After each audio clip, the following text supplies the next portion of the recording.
70 বছর বয়সী এক কাঠমিস্ত্রি কাঠ দিয়ে তৈরি করেছেন বাইসাইকেল। হাত দিয়ে ছুঁয়ে না দেখলে বুঝতেই পারবেন না এটা কাঠের তৈরি নাকি লোহার। কথায় আছে শখের দাম লাখ টাকা। এই শখের জন্যই মানুষ কত কিনা করে। তাই বলে কি কাঠ দিয়ে সাইকেল তৈরি করা যায়? এটাও কি সম্ভব?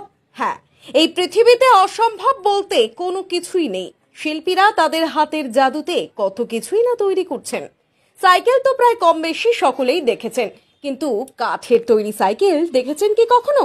তাহলে দেখুন, এই কাঠের সাইকেলটি তৈরি করেছেন শিলিগুড়ি শহরের পাশেই ফুলবাড়ি 1 নম্বর অঞ্চলের অম্বিকানগর এলাকার বাসিন্দা পেশায় কাঠমিস্ত্রি সতীশ সরকার। সাইকেলটির চাকা, চেইন, সিট, ঘন্টি সবকিছুই তৈরি করা হয়েছে কাঠ দিয়ে। এই সাইকেলটির প্রস্তুতকারক সতীশ বাবু মাঝে মধ্যেই নাতি নাতনিদের এই সাইকেলে বসিয়ে ঘুরে বেড়ান।